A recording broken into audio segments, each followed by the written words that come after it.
ओम शांति। 29 अगस्त 2023 बाबा के महावाक्य। मीठे बच्चे, श्रीमत पर ज्ञान का चंदन घिसना व पवित्र बनना ही स्वराज्य लेना है। तुम पवित्रता की प्रतिज्ञा करो तो सूर्यवंशी घराने का तिलक मिलेगा। प्रश्न, तुम बच्चों को राखी कौन बांधता है, तिलक कौन देता है और मुख मीठा कराने की रस्म क्यों है? उत्तर, तुम्हें बड़ी मम्मी ब्रह्मा माँ राखी बांधती है, पवित्र बनाती है। जब तुम पवित्र बनने की प्रतिज्ञा कर लेते हो तो बाप स्वराज्य का टीका देते हैं। मुख मीठा कराना अर्थात सर्व वरदान दे देना। बाप ने स्वराज्य के तिलक के साथ साथ सर्व वरदान भी दिए हैं। इसी की रस्म यादगार में चली आई है। गीत। इधर मोहब्बत उधर जमाना। ओम शांति। भगवानुवाच।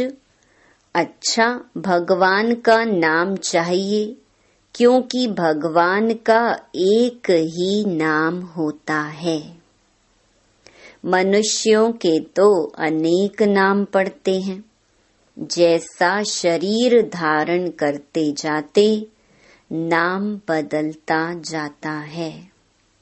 शरीर तो जरूर सबको है और जन्म मरण में भी आते हैं, तो अनेक नाम पड़ते हैं। मोहब्बत भी बहुतों से होती है। चाचा मामा काका गुरु गोसाई आदि ढेर से मोहब्बत होती है। कितने संबंधी हैं?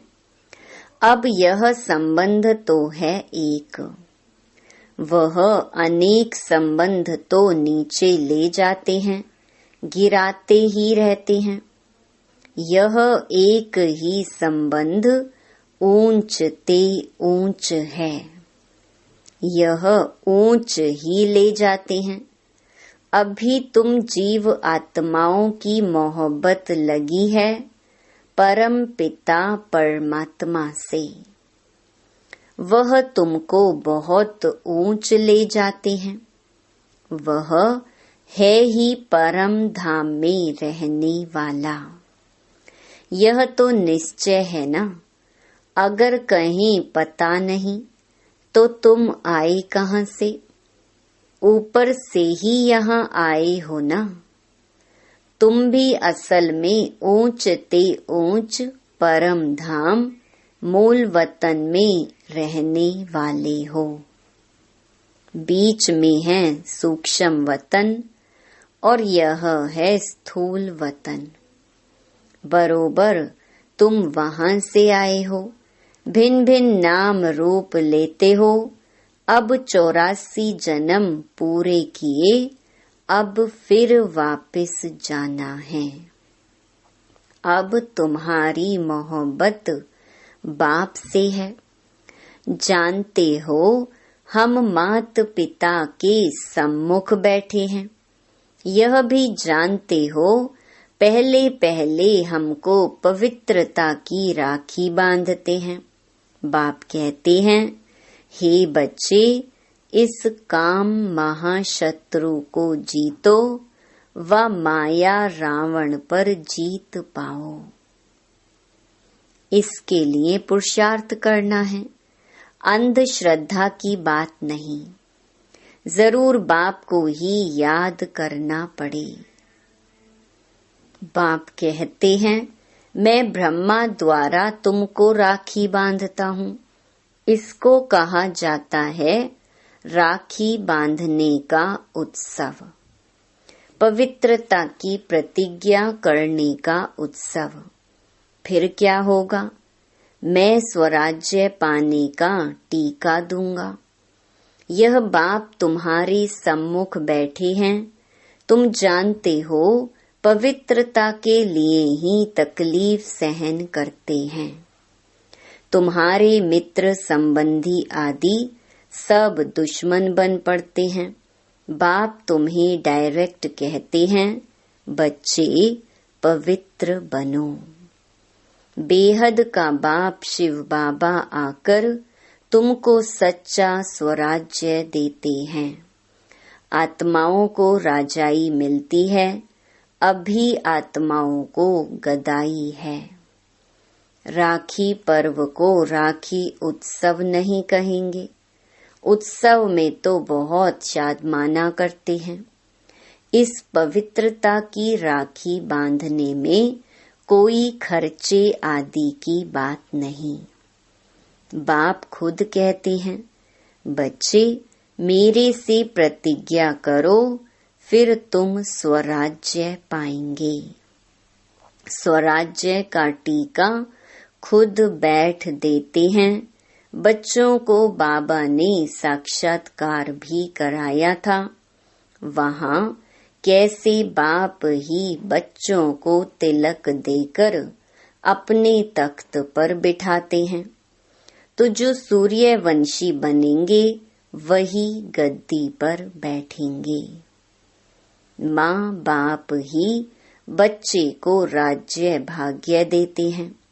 समझते हैं बच्चा ही गद्दी नशीन होगा। यह बाप भी खुद आकर तुम आत्माओं को ज्ञान अमृत से साफ करते हैं। ज्ञान अमृत कोई जल नहीं है। बाप कहते हैं, तुमने 63 जन्म विषय सागर में गोते खाए हैं। सिकी लधे बच्चे, अब तुम्हारे 84 जन्म पूरे हुए। अब यह अंतिम जन्म तुम पवित्र बनो। मेरी मत पर चलो। तुम स्वराज्य पाने के लिए बाप के पास आए हो ना। राजा के पास बच्चा आता है, समझता है मैं राजाई पाऊंगा, परंतु उसको कोई स्वराज्य नहीं कहा जाता। स्व माना आत्मा, तो आत्मा को राज्य मिलता है, परंतु ज्ञान नहीं है कि हम आत्मा ने प्रिंस का शरीर धारण किया है महाराजा महारानी बनने के लिए। टीके का भी उत्सव गाया जाता है। बच्चे ज्ञान चंदन घिसे, पवित्र बने, श्रीमत पर चले तो बाप टीका लगाएंगे।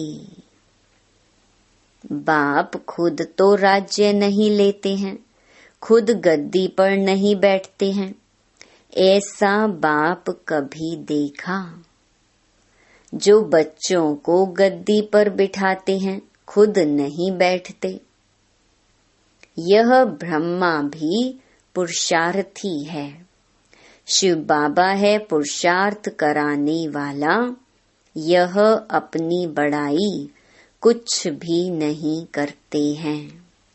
शिव बाबा आकर इनको भी हीरे जैसा बनाते हैं। तो मुख्य बात है पवित्र रहना। भल घर में इकट्ठे रहते हो, लेकिन पवित्र रहो। बाप ने यह रुद्र ज्ञान यज्ञ रचा है।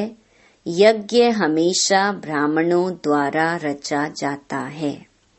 श्री कृष्ण कहे कि मैं यज्ञ रचता हूँ, यह हो नहीं सकता। तुम हो ब्राह्मण, ब्रह्मा के मुख वंशावली। तुम श्रीमत पर चल रहे हो। ब्रह्मा को श्री नहीं कह सकते हैं, यहाँ तो आत्मा और शरीर दोनों पतित हैं।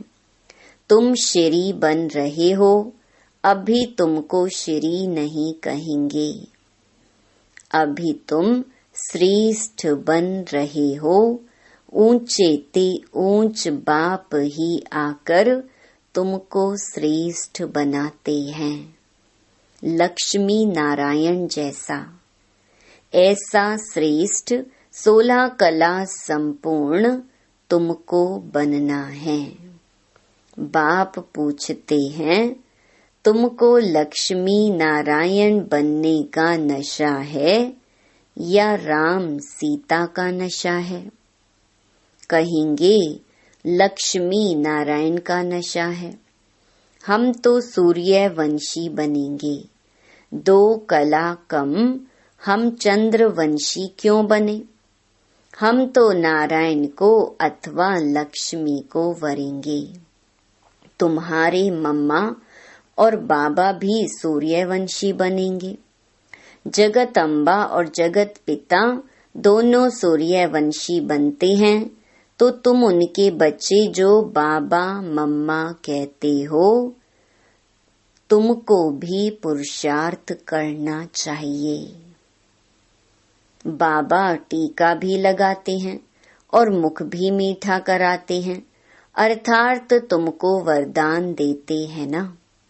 विजय का टीका लगाकर वरदान देते हैं कि तुम सदा ऐसा स्वराज्य पाएंगे। यथा राजा रानी तथा प्रजा राज्य भाग्य भोगते हैं। परमपिता परमात्मा द्वारा एक ही बार राज्य स्थापन होता है। यह है ऑलमाइटी अथॉरिटी राज्य। वाइसलेस दुनिया भी गाई हुई है। सर्वगुण संपन्न 16 कला संपूर्ण मर्यादा पुरुषोत्तम देवताएं कभी काम कटारी से हिंसा नहीं करते हैं। 63 जन्म तो तुम 1-2 पर काम कटारी चलाते आए हो। अमर लोक में काम कटारी नहीं होती। यहाँ काम कटारी से तुम पतित होते होते तमो प्रधान बन पड़े हो। अभी तुम बच्चे समझते हो, बरोबर बाप स्वर्ग की स्थापना करते हैं। भारत में ही जन्म लेते हैं। बाप ने वैकुंठ की सौगात लाई है। आधा कल्प रणियां मारी हैं।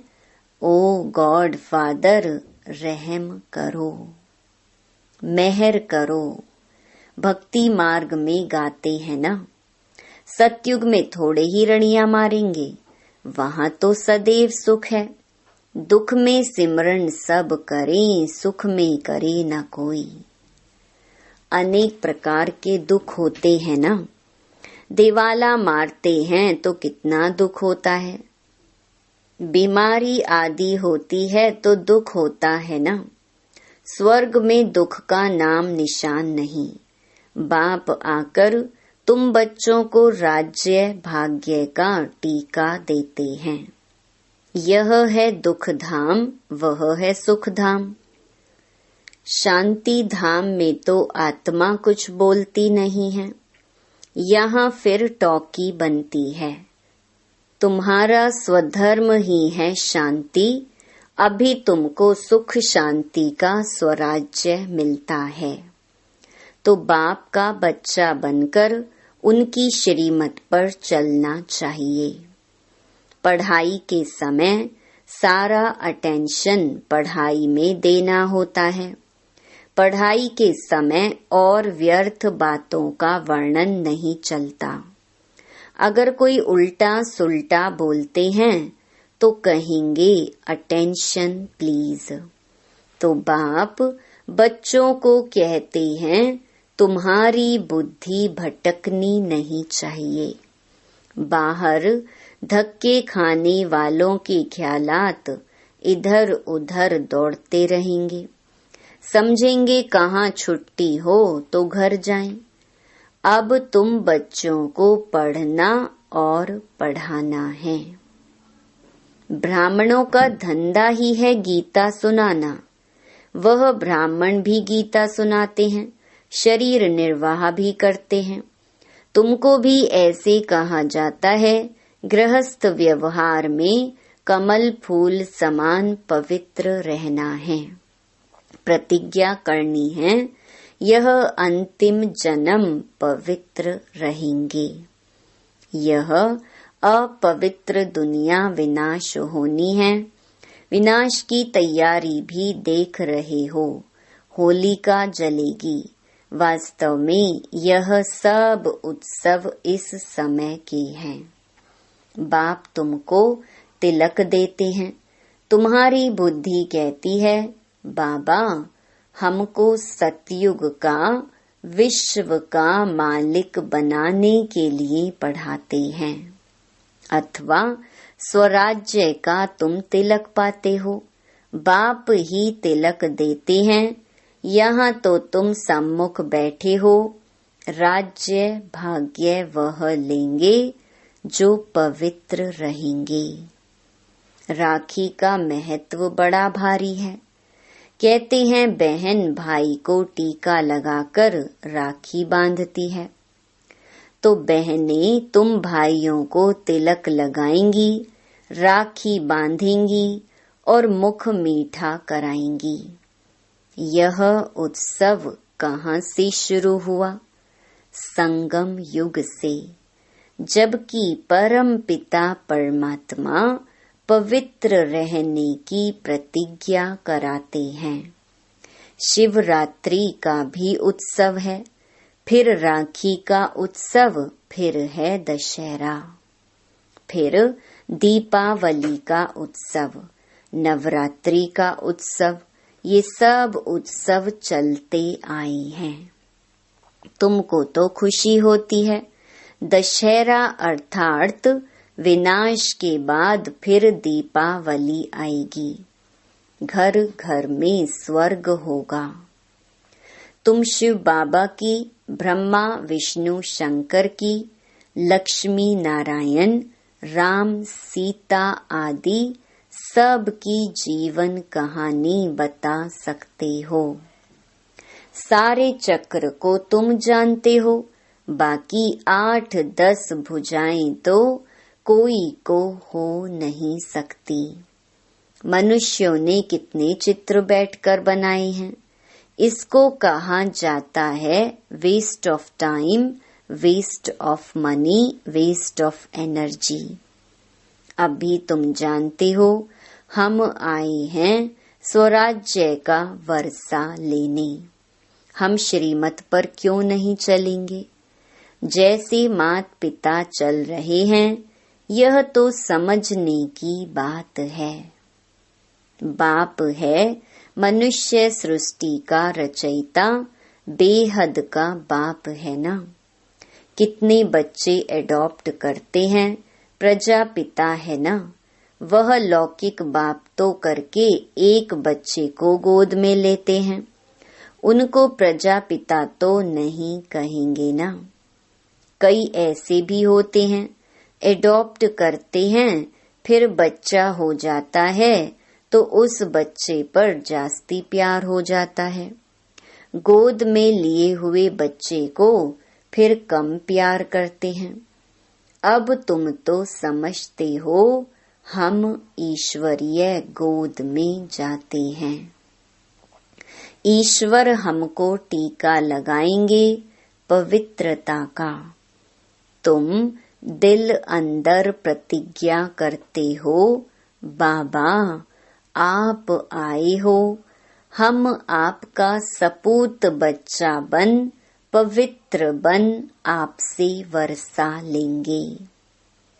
अभी सबकी कयामत का समय है। पापों का हिसाब किताब चुकतो कर पुण्य का जमा करना है। बाप की याद से ही जमा होता है। जितना याद करते जाएंगे और अविनाशी ज्ञान रत्नों का दान करते जाएंगे तो खाता जमा होगा। जितना सर्विस करेंगे उतना जमा होगा। जमा होते होते राजधानी बन जाएगी। 8 हैं मुख्य रतन। 8 रतन का जेवर भी बनाते हैं ना। देवियों के साथ देवताएं भी होंगे ना, परंतु मेजॉरिटी माताओं की होने के कारण अधिकतर देवियों की पूजा होती है। अच्छा, राखी कौन बांधते हैं? शिव बाबा खुद तुम्हारे सम्मुख बैठे हैं, तो शिव बाबा राखी भी बांधेंगे, तिलक भी देंगे, मुख भी मीठा कराएंगे। इसका मतलब तुम भविष्य में सदा सुखी रहेंगे। तुम फिर बाबा को सौगात देते हो ना। क्या सौगात देते हो? अपना सब कुछ। तो बाबा कहते हैं, मैं फिर तुमको 21 जन्म का वर्षा देता हूँ, लेन देन का हिसाब है ना। बाबा सौदागर है। लेते क्या हैं और देते क्या हैं? कहते हैं ईश्वर अर्थ दान दिया, क्योंकि जानते हैं ईश्वर भाड़ा देगा। बाप कहते हैं भक्ति मार्ग में भी मैं तुमको भाड़ा देता हूँ। अभी फिर डायरेक्ट आया हूँ, तुमको कितना अविनाशी रत्नों का दान देता हूँ। तुम भी फिर औरों को दान करते हो। तुम तो सब भाई भाई हो। तुमको यह फिर बड़ी मम्मी राखी बांधती है, बाप तिलक लगाते हैं। यह मात पिता दोनों इकट्ठे हैं। माँ राखी बांधे, बाप तिलक दे, तो तुम राजा रानी बन जाएंगे। तुम्हारी मोहब्बत परमात्मा से है, जो भारतवासियों को तिलक देने आया है। भारत को स्वर्ग किसने बनाया? बाप आया है ना। श्री कृष्ण तो है रचना नंबर 1 और शिव बाबा है रचयिता नंबर 1। तो तुम बच्चों को खुशी का पारा नाखून से चोटी तक रहना चाहिए। अच्छा, मीठे मीठे सिकी लधे बच्चों प्रति मात पिता बाप दादा का याद प्यार और गुड मॉर्निंग। रूहानी बाप की रूहानी बच्चों को नमस्ते। धारणा के लिए मुख्य सार। पहला, दिल की मोहब्बत एक बाप से रखनी है, देहधारियों से नहीं, क्योंकि सर्व संबंधी एक बाप है। दूसरा, पढ़ाई के समय अपना फुल अटेंशन पढ़ाई में देना है। व्यर्थ बातों का वर्णन चिंतन नहीं करना है। बुद्धि को भटकाना नहीं है। वरदान, असोच बन बाप की शक्ति मदद के रूप में अनुभव करने वाले चिंता मुक्त भव। कई बच्चे सोचते हैं सेवा कैसे बढ़ेगी। अच्छे अच्छे जिज्ञासु पता नहीं कब आएंगे, कब तक सेवा की भागदौड़ करनी पड़ेगी। लेकिन सोचने से सेवा नहीं बढ़ती। असोच बन बुद्धि को फ्री रखो तो बाप की शक्ति मदद के रूप में अनुभव करेंगे और सेवा की वृद्धि स्वतः होगी। बाबा करावनहार है और करने के निमित्त मैं आत्मा हूँ। इसको कहते हैं असोच, अर्थात एक की याद। उन्हें कोई चिंता हो नहीं सकती। जहाँ शुभ चिंतन है वहाँ कोई चिंता नहीं। स्लोगन, अपनी उपराम स्थिति द्वारा सर्व बातों से किनारा कर लो तो एक बाप के सहारे का अनुभव होगा। ओम शांति।